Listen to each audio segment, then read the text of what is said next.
So yun mga bossing, so bali ito na nga yung latest update natin dito sa ating ginagawang project ni Ma'am Scarlett and then ni Sir Angel from New Jersey.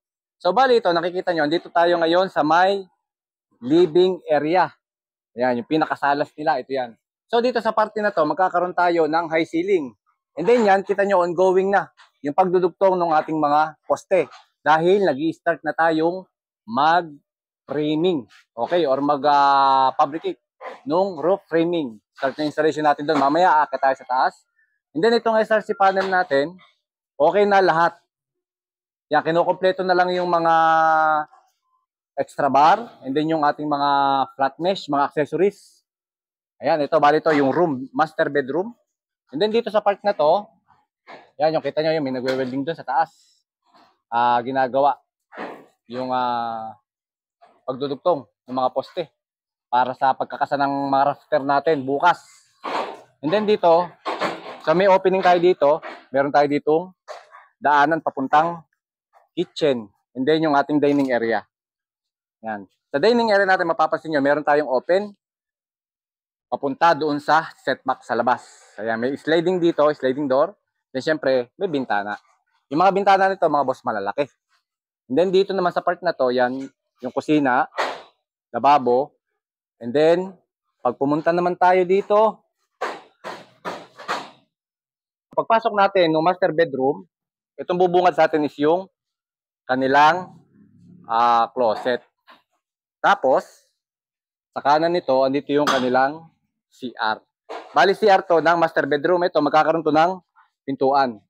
So, pagpasok natin dito, sa kaliwa naman, nandito yung ating master bedroom. So, bali, ito naman, open na siya.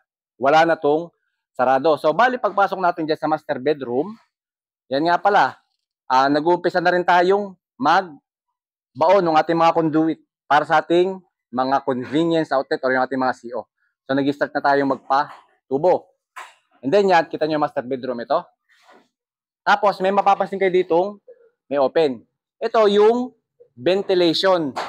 Nagkaroon tayo ng open dito kasi required dito ng City Hall. Kinakailangan may open. So, ang sukat ng open nito is 1 by 2 meters.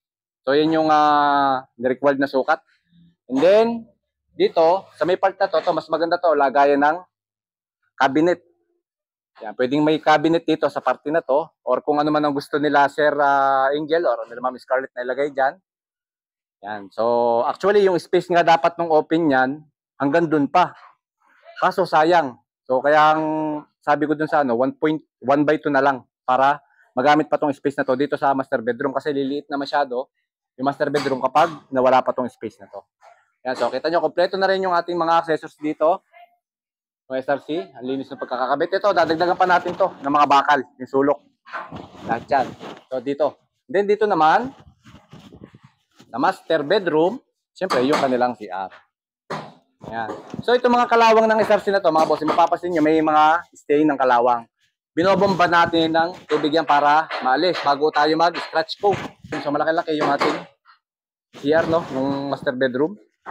And then dito naman, sa hallway, ayan. Okay na rin, kompleto na rin lahat ng ating mga partisyon ng kwarto, bodega. And then dito, sa kaliwa ko, meron tayo ditong stock room. Yung stock room natin. So malaki-laki yung stock room natin, no? Maraming may lalagay dito. And then dito naman sa kanan ko, ito yung ating bedroom number 2. So malaki din yung kanilang kwarto. And then, pag dumiretso tayo dito, sa kaliwa naman, nandito yung ating common na CR. Ito yung CR para sa lahat. Okay, and then, dito naman yung bedroom number 3. Yan, kompleto na rin ang accessories yan mga bossing. Meron tayong mga U-mesh, extra bar, flat mesh. Yan, kompleto na yan. And then dito naman, so paglabas natin, ito na yung pinaka-laundry area. Ayan, so malaki-laki yung laundry area nito mga boss. Oh. Ayan, itong mga SRC natin, yung mga panel ng SRC natin, ay marami-rami pa. So gagamitin natin yan dun sa taas kasi meron tayong paglalagyan pa yan. Ayan, so yung dirty kitchen nila, so maganda yung galawan ng dirty kitchen dito mga boss. Oh. Malawak. Ayan, so pag halimbawa may okasyon dito, magandang magluto. And then, Bali yung magiging bubong naman dito no laundry natin is hanggang dito. Yan, 5 meters yung aking nilagay na bubong. So para malapad-lapad yung sakop ng bubong. So hindi sila masyadong mababasa dito sa may laundry area. Ayan, so akit naman tayo para makita natin yung ibabaw. At so yun mga bossing, so ito yung itsura ng ibabaw, no? So yun, nakahanda na yung ating mga gagamitin na tubular at mga zipper links. Nandito na lahat sa bubong. So para bukas, mag-i-start na tayo magkasanong mga rafter. So bali pinatapos ko na lang muna itong partition lahat sa baba. So yan, kita nyo, tapos na yan, patapos na, and then yun, kukumpleto na lang ng mga accessories. And then after na makumpleto yan, ang gagawin naman natin bukas is yung abang na mga conduit. So yung ibang mga kasama natin, so pag natapos na yung SRC, nakumpleto na accessories, tutulong natin sila sa pagbabao ng mga conduit pipe. So para mabilis yung ating progress ng electrical. Ayan. So bali dito, magkakaroon tayo ng 2 layer ng bubong. So streamline yung magiging design ng ating bubong. So bali ang patak ng tubig nito is doon lahat sa may likod. So ayan, abangan nyo yung ating pagbubuo nitong ating roof framing. So bali ito mga bossing roof framing lang tayo dito, wala tayo ditong trusses. So ayan, dahil wala namang mga member yung ating gagawin, hindi tayo gagamit ng mga angular bar. Ang gagamitin natin dito is puro tubular. So rafter lang tayo, and then ayun na, pa-framing lang. So kasi minsan nalilito yung iba pag tumatawag or tinatawag nila yung pag-welding ng bubong, minsan tinatawag nilang trusses, kahit hindi naman trusses. Roof framing lang kapag walang mga member yung ating gagawing roof framing. Ayan. So, yun mga boss, ang ganda na. Ang linis ng pagkakabit ng SRC dito. So ito mga bossing, kita nyo, ang bilis ng construction ng bahay kapag ganitong SRC panel.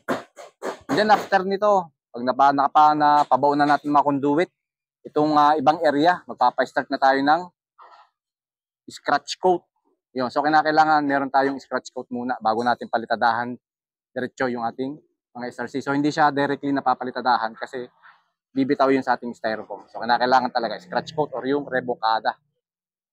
Yan, yung mga materials naman ng roofing natin, kompleto na yun, yung mga bubong natin, and then nandun nga sa barracks yung ating mga accessories, yung ating mga flashing, mga end flashing, gutter.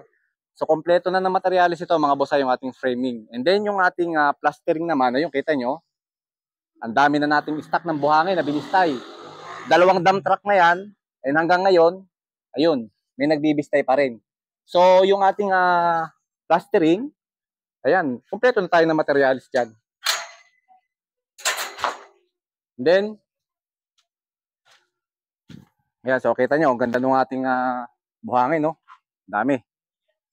And then ito, yan na lang yung binibistay. Pagkatapos nito, tama na muna yung pagbibistay dahil sobrang dami na. Then yung semento naman natin, ayan yung mga semento natin. May materials pa tayo sa semento. And then yung sa mga electrical natin, mga bossing, ito, yung ating mga utility box. Yan, binili ko yan na hindi pa nabubuksan. And then yung wiring, kumpleto na rin tayo ng mga wiring dito. Ayan, so ito yung ibang wire natin, binili. Ayan, marami yan. So yung iba nandun na sa site dahil ginamit. So yung marami pa tayong stock ng wire doon na yun. Isang rolyo yun, mga bossing na malaki.